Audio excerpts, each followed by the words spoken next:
Digvijay Chautala, JJP के बड़े नेता। बहुत बहुत स्वागत है दिग्विजय जी आपका बड़ी बहस में, और काफ़ी अरसे के बाद आपसे फिर मुलाकात हो रही है।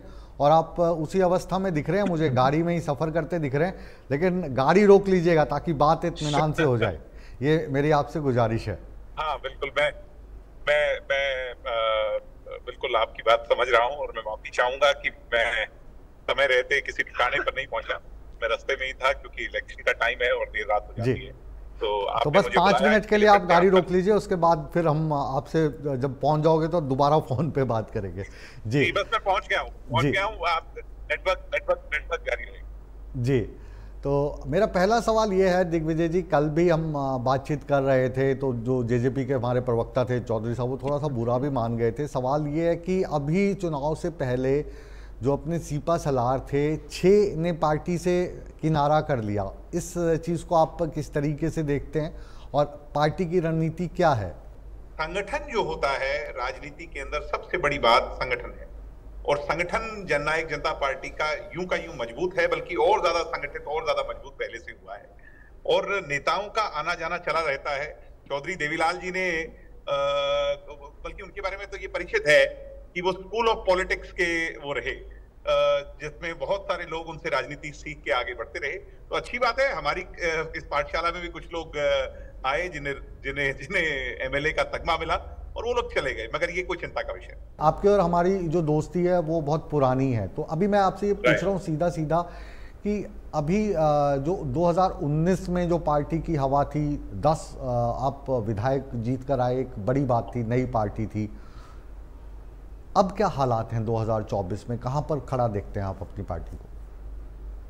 हालात, लोकसभा का जो चुनाव था उसमें हमें जो सबसे बड़ा डेंट पड़ा, जो सबसे ज्यादा नुकसान हुआ, वो भारतीय जनता पार्टी के साथ रहने का। भारतीय जनता पार्टी के लोगों ने बीच रास्ते जहां हमें तो धोखा दिया ही, वहां हरियाणा प्रदेश की जनता को भी इस मार्फिक धोखा दिया कि जिन मुद्दों पर हमारा उनके साथ गठबंधन हुआ था, चाहे 5100 पेंशन थी या 75% जो कोर्ट में अब विचाराधीन है, उसको उसकी प्रोटेक्शन कोर्ट में उसके लिए लड़ाई लड़ने की बात थी, बीजेपी उन तमाम मुद्दों से पीछे हट गई। बीजेपी के पास कहने और बताने को इस बात का जवाब ही नहीं है कि वो 5100 पेंशन क्यों नहीं कर पाए, जबकि गठबंधन और समझौता जो था वो इसी मुद्दे पर हुआ था। उसके बाद जब हम लोकसभा में गए तो वो गुस्सा लोकसभा में कहीं ना कहीं ज्यादा संख्या में हमारे पर निकलने का काम। मगर अब जो है वो लोग ये कहते हैं कि भारतीय जनता पार्टी के साथ जाकर के जो गलती की उस भूल को दोबारा ना करें, और हम इस बात को स्वीकारते भी हैं, क्योंकि गलती को स्वीकार लेना चाहिए जितनी जल्दी। और हम ये मानते हैं कि आने वाले समय में बहुत बड़ी संख्या में हमारे लोग जीत करके जाएंगे। ना केवल जीत करके जाएंगे, बल्कि मैं बड़े विश्वास से कह सकता हूं कि चंडीगढ़ की विधानसभा का जो ताला है वो जननायक जनता पार्टी की चाबी से खुलेगा। और मुकेश जी, मैं ये भी विश्वास आपको दिलाता हूं कि पहली सीट जेजेपी के कोटे में डवाली की हो। जो आपकी पार्टी है, अब 2024 में जो चुनाव होंगे, इसमें किस आधार पर आप अपने जो उम्मीदवार हैं उनका चयन करेंगे? किस तरीके के उम्मीदवार आपके पास आ रहे हैं जो आपसे टिकट मांग रहे हैं, जेजेपी की चुनाव में खड़ा होना चाह रहे हैं? युवाओं की संख्या ज़्यादा है, या बात सामने ये आई थी कि जो बागी हैं उन पर आपका खास ध्यान रहेगा इस बार? दूध का जला छाछ को भी फूंक फूंक कर पीता है, और ये गलती हम पिछली बार कर बैठे हैं। कुछ नए लोगों को हमने इस तरह से किया, मगर हम पार्टी लाइन के कैडर के वफादार लोगों को ये जिम्मेवारी देना पसंद करेंगे सर। तो अभी जो पार्टी कैडर के लोग हैं आपके, उनसे आपका रास्ता हो रहा है, और 90 सीटों में पहले आप बोल रहे थे कि हम चुनाव लड़ने में सक्षम हैं, लेकिन आज सुबह जो आपका बयान आया है वो बयान ये था कि आप महागठबंधन के साथ चुनाव लड़ेंगे। तो ये जो महागठबंधन है, इससे आपका तात्पर्य क्या है? महागठबंधन में कौन सी पार्टियां होंगी? नहीं, महागठबंधन की बात मैंने कहीं नहीं कही। मैंने कहा कि एक ऐसा गठबंधन कायम करेंगे जिसमें समान विचारधारा के तमाम लोगों को साथ लाने का प्रयास करेंगे। महागठबंधन तो फिर मीडिया ने उसे टर्म दे दिया। मैंने कहा था कि कुछ लोगों से हम संपर्क में हैं, और जल्द वो बातें जनता के सामने, जब भी वो तय हो जाएंगी, जनता के सामने रखेंगे। बिना तय हुए आधारहीन बात मैं आपके जिम्मेवार न्यूज चैनल पे नहीं करना चाहता। तो तमाम चीजें तय होंगी तो कुछ लोग हमारे साथ जरूर आएंगे। जी, तो ये जो आपकी विचारधारा से जिनको कोई आपत्ति नहीं है, या आपकी विचारधारा से मिलती जुलती जो विचारधारा के लोग होंगे उनको आप जेजेपी में या तो ला सकते हैं या उनके साथ सीटों का बंटवारा कर सकते हैं। थोड़ा सा हमें विस्तार से इसमें बता सकते हैं कि कौन से ऐसे लोग हैं या दल हैं जिनकी तरफ आपकी पार्टी इस वक्त रुझान कर सकती है? चाहे किसान हो, कमेरा हो, गरीब हो, मजदूर हो, दलित हो, बैकवर्ड हो, 36 बिरादरी जो हरियाणा प्रदेश की किसान और कमेरे वर्ग की बिरादरी है, उसकी सोच की हिमायत करने वाली अगर कोई और पॉलिटिकल पार्टियां हैं, अभी आप जानते हैं कि आज के परिदृश्य में कौन सी पॉलिटिकल पार्टियां हैं, उनको पास साथ लाने का प्रयास हम जरूर करेंगे और उसमें हम कामयाब होंगे और बड़ी मजबूती से चुनाव लड़ेंगे। आपने एक सवाल पूछा था, शायद जब नेटवर्क कट गया था, आपने कहा था कि आप कैसे आप पार्टी के प्रति इतना जोश भरने का काम करेंगे, जबकि 2019 में बहुत जोश था। जिस समय पर हम बात कर रहे हैं, अभी 1 महीना और लगभग 1 सप्ताह बचा है। जब अगर मैं मुकेश जी बात करूं, उस समय आप चैनल हेड ही थे एक चैनल में, और यही समय था जब मीडिया चैनल्स हमें 0 to 1 या 0 to 2 सीट एट मैच दिखा रहे थे। कुछ कहते थे माँ बेटा तो जीत जाएंगे, पार्टी का क्या होगा ये पता नहीं। उसके बावजूद जननायक जनता पार्टी की जो लहर लास्ट में बनी, और आज भी उसकी चर्चा होती है, और जब तक हरियाणा की राजनीतिक पर चर्चा होगी तो जननायक जनता पार्टी के उदय की चर्चा जरूर होगी। तो मैं ये बड़ा विश्वास से कह सकता हूं कि अभी कुछ दिन का इंतजार करिए। हमारा मैनिफेस्टो, जब जनता के हिमायती मैनिफेस्टो सामने आएगा तो हम लोगों का दिल जीतने में बहुत मजबूती से कामयाब होंगे और लोग हमें वोट। जी, अभी क्योंकि आप दिग्विजय जी मैनिफेस्टो की बात कर रहे हैं, अभी जितनी भी पार्टीज़ के मैनिफेस्टो आ रहे हैं उनमें जनता को लाभ पहुंचाने के लिए होड़ सी मची है। चाहे वो आप वृद्धावस्था पेंशन की बात करें, चाहे आप स्टूडेंट्स के लिए बेरोज़गारी फ़ंड की बात करें, गैस सिलेंडर की बात करें। एक पार्टी कहती है हम 500 में देंगे तो दूसरे कहेंगे 400 में देते हैं। एक पार्टी कहती है हम वृद्धावस्था पेंशन 4000 देंगे तो कोई कहता है हम 6 देंगे। तीसरा मैनिफेस्टो आता तो हम 7000 देंगे। तो क्योंकि आपकी एक पढ़ी लिखी पार्टी है, पेंशन बढ़ाने का काम इस सरकार में हमने किया है। और मैं एक तथ्य ये भी आपके सामने रखना चाहता हूँ, बीजेपी के लोग कहते हैं कि हमने 3000 कर दी। मैं बीजेपी के लोगों से बड़ी पोलाइटली ये बात पूछना चाहता हूँ कि आपकी सरकार अन्य प्रांतों में भी है, मेरे हिसाब से 10, 12, 15 प्रांतों में बीजेपी की अन्य सरकार होगी, वहां पर पेंशन कितनी है? क्या नजदीक भी है 3000? वो कितना संघर्ष दुष्यंत चौटाला को सरकार में बैठकर करना पड़ा और उस बात को कितना लगातार उठाना पड़ा, और लास्ट में जब समझौता टूटा उसका आधार भी ये पेंशन बनी। बीजेपी के शीर्ष नेतृत्व दुष्यंत जी ने अल्टीमेटम दिया था कि आप पेंशन कर दीजिए, मुझे लोकसभा चुनाव अगर ना भी लड़ना पड़े तो मैं आपको 10 की 10 सीटों पर समर्थन कर दूंगा, मगर पेंशन आप 5100 कर दीजिए। इस बात से भी जब वो पीछे हट गए तो बीजेपी ने अपना असली चेहरा दिखा दिया। तो कहीं ना कहीं दुष्यंत चौटाला की नेक नीयत, साफ नीयत दर्शाती है कि वो प्रोग्रेसिव पॉलिटिक्स करना चाहते हैं। 75% आरक्षण हरियाणा की बेरोजगारी की खाई को भर देता, मगर उसको इन्हीं कांग्रेस के नेताओं ने, इनकी एडवोकेट ब्रांच ने जाकर के अदालतों में खड़ा होकर रुकवा दिया। और दीपेंद्र हुड्डा के घर लड्डू बटे थे जिस दिन ये 75% आरक्षण रुका था।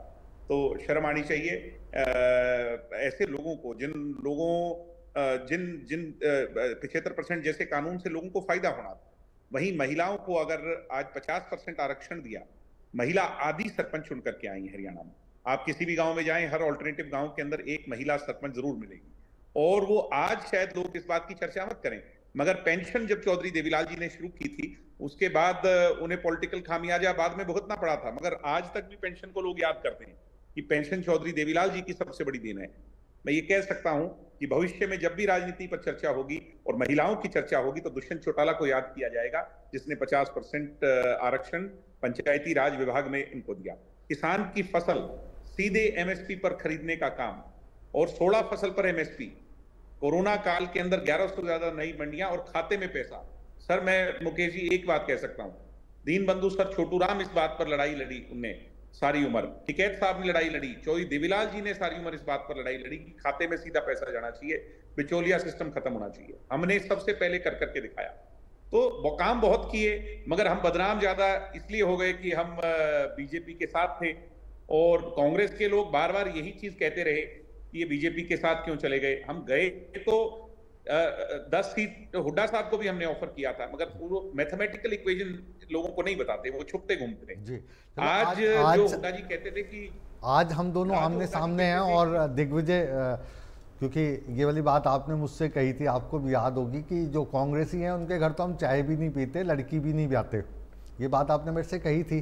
याद है आपको? ये तो हाँ ये याद आपको है, मैं इसी बात का अचंभा मान रहा हूं। मैं हुड्डा साहब से ये पूछना चाहता हूं हाँ कि वो नायब सिंह सैनी की सरकार को लगातार 6 महीने या 3 महीने जो भी हुए हैं उसमें कहते हैं कि अल्पमत की सरकार है, अल्पमत की सरकार है, और हमारे 5 विधायक आपके साथ जा चुके हैं या 4 जा चुके हैं, जो भी संख्या है, आपकी संख्या बल पूरी है। आपने किरण चौधरी के खिलाफ कैंडिडेट क्यों नहीं उतारा? संख्या बल सर यही थी, और जब संख्या बल यही थी, अपने बेटे को एमपी बनाना था तो सब कुछ कुर्बान कर दिया।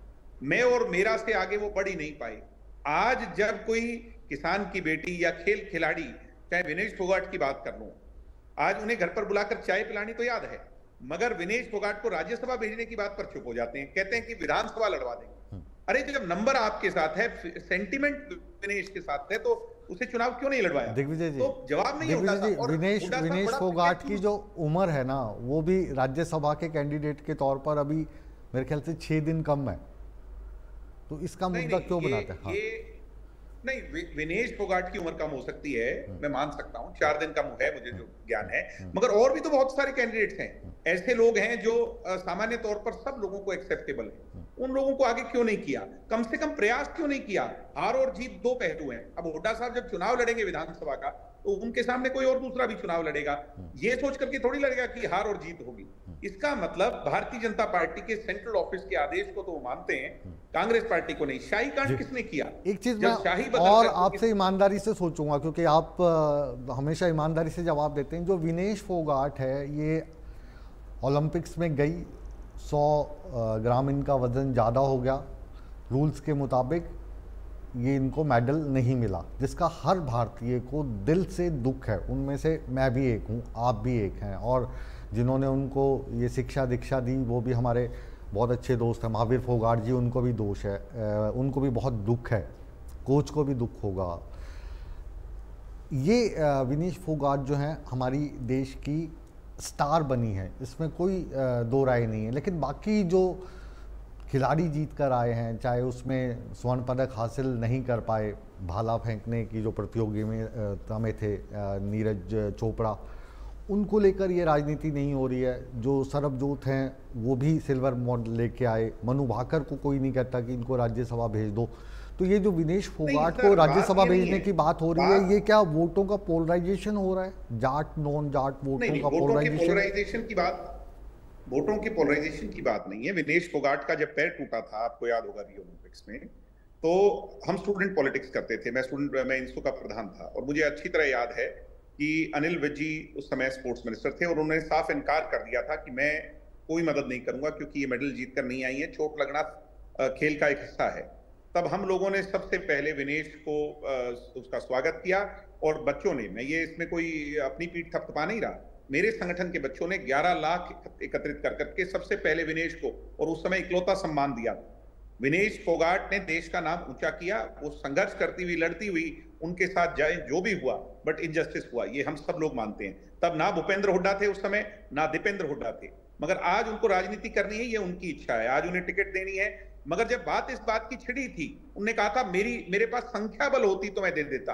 तो मैं सिर्फ उसका राजनीतिक जवाब देना चाह रहा हूं कि संख्या बल आपके पास है, हुड्डा साहब, जनता को गुमराह करने की जरूरत नहीं।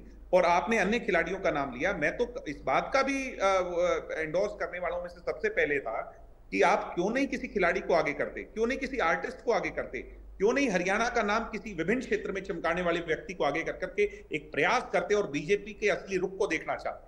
मगर उन्होंने प्रयास नहीं किया। अपने बेटे की लड़ाई लड़नी होती है तो हुड्डा साहब सब दांव पे लगा देते हैं, और जब बीजेपी का ऑर्डर आता है तो फिर वही चाल चलते हैं जो बीजेपी कहती है। मैं आज बड़े विश्वास से कह सकता हूं कि हुड्डा साहब को अगर फ्री हैंड कांग्रेस में मिला तो वो टिकटें भी वही बांटेंगे जो बीजेपी कहे। अच्छा, आपको मतलब आप ये कह रहे हैं कि बीजेपी और जो कांग्रेस है वो मिली हुई है? बीजेपी और कांग्रेस नहीं मिली हुई सर, ये गलतफहमी है। बीजेपी और भूपेंद्र हुड्डा मिले हुए हैं, और उसके पीछे डर क्या है ये हरियाणा प्रदेश की जनता खूब जानती है। तो बहुत हरियाणा में तो कम लोग, हरियाणा में तो दिग्विजय जी, जो कांग्रेस का पर्यायवाची वो भूपेंद्र सिंह हुड्डा ही हैं, इसमें कोई दो राय है? बहुत कम लोग इस बात को जानते हैं, और बहुत कम लोग ऐसे होते हैं जो संघर्ष की राह को चुनकर 10-10 सालों की कैदे काट लेते हैं। सर, ये कोई बच्चों का खेल नहीं। ये हुड्डा साहब को तो मुझे लगता है सपने में भी आता होगा तो डर लगता होगा। नहीं, ये जिस तरफ आप इशारा कर रहे हैं वो मैं समझ रहा हूँ, और हरियाणा कि जो लोग हैं वो भी समझ रहे होंगे कि 10 साल जेल में रहकर आए, तो वो एक बड़ी बात थी और जाहिर है कि वो एक अलग चर्चा का विषय होगा। अब हम 2024 मैं आपसे सर एक मुकेश जी, मैं एक जी मिनट बात अपनी कंप्लीट कर लूं। जी ये हुड्डा साहब हर बात से बचते क्यों हैं? मैंने हुड्डा साहब से कहा था कि हमारे पर आप एलिगेशन लगाते हैं बीजेपी के साथ जाने का। मैंने कहा था हुड्डा साहब से कि हुड्डा साहब ये बताइए कि दिग्विजय चौटाला और डॉक्टर केसी बांगड़ की सबसे पहले बातचीत सरकार बनाने के लिए कांग्रेस से हुई थी या नहीं हुई थी? मेरी 3 दफे उनसे टेलीफोन पर बातचीत हुई, मेरे पास रिकॉर्ड आज भी हाजिर है। जिस दिन मांगेंगे मैं उस दिन जनता के सामने रख दूंगा। टेलीफोन कॉल्स का रिकॉर्ड मेरे पास है, मगर जवाब नहीं देते। कहते हैं वो तो बच्चा है, वो क्या जानता है। तो इस तरह की बातें कर करके गुमराह नहीं कर सकते जनता को। आज कांग्रेस की एक अजीब सी हवा है, क्योंकि लोग मोदी जी के खिलाफ एक माहौल था देश में, सिर्फ उस बात की एडवांटेज लेकर सत्ता करना चाहते हैं, मगर इन बातों का जवाब तो देर सवेर हुड्डा साहब देना पड़ेगा। जी चलिए, दुष्यंत जी से भी कुछ रोज़ पहले मुलाकात हुई, बात हुई, उनका इंटरव्यू हमने किया, तो उनसे भी ये सवाल पूछा था। आपसे भी यही सवाल पूछता हूँ कि अभी कमोवेश जो राजनीतिक हालात देखने को मिलते हैं, प्रदेश में भाजपा की सरकार बनेगी, आपने इनकार कर दिया है कि आप उनके साथ नहीं जाएंगे। प्रदेश में अगर कांग्रेस की सरकार बनेगी तो क्या जेजेपी उनको बाहर से या अंदर से समर्थन दे सकती है, गठबंधन कर सकती है? ये भविष्य के गर्भ में है कि जनता किस तुराई पर लाकर के खड़ा करती है या किस दिशा में आगे बढ़ाती है। सर, हमें थोड़ी पता था कि हमारी 10 सीटें आएंगी और हालात ऐसे बन जाएंगे कि किसी एक के पक्ष में पूरी सरकार नहीं बन रही होगी हरियाणा।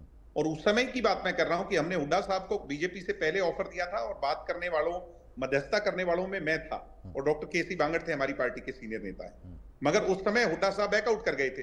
अब पीछे की बात है, जब बीजेपी की सरकार को गिराने की बात आई और लोगों में एक आस और उम्मीद जगी कि नायब सिंह सैनी की अल्पमत की सरकार गिर सकती है, तो हुड्डा साहब फिर पीछे हट गए। और अब राज्यसभा की बात आई तो हुड्डा साहब फिर पीछे हट गए। तो मैं कितने उदाहरण दूं और कितने ना दूं, अब इससे तो मुझे लगता है कि समय बहुत लंबा बीत जाएगा। बात ये है वो वाला जो दौर है 2019 का, तब भी उस दिन भी आप इसी वक्त हमारे साथ लाइव जुड़े थे टेलीविजन पे और ये सारी बातें हुई थी। आपने भी कहा था, हमने हुड्डा साहब को भी कहा है कि आप ले आओ विधायक तो आपको समर्थन दे देंगे। वो मुझे पूरा घटनाक्रम याद है। अब 2024 में आप कह रहे हैं कि वक्त के हिसाब से इसका डिसीजन लिया जाएगा, लेकिन एक डिसीजन पक्का है कि भाजपा के साथ नहीं जाएंगे, कांग्रेस के साथ जाएंगे या नहीं जाएंगे? वो इसलिए है ना, हाँ, वो इसलिए है कि उससे हमारा बहुत बड़ा नुकसान हुआ है।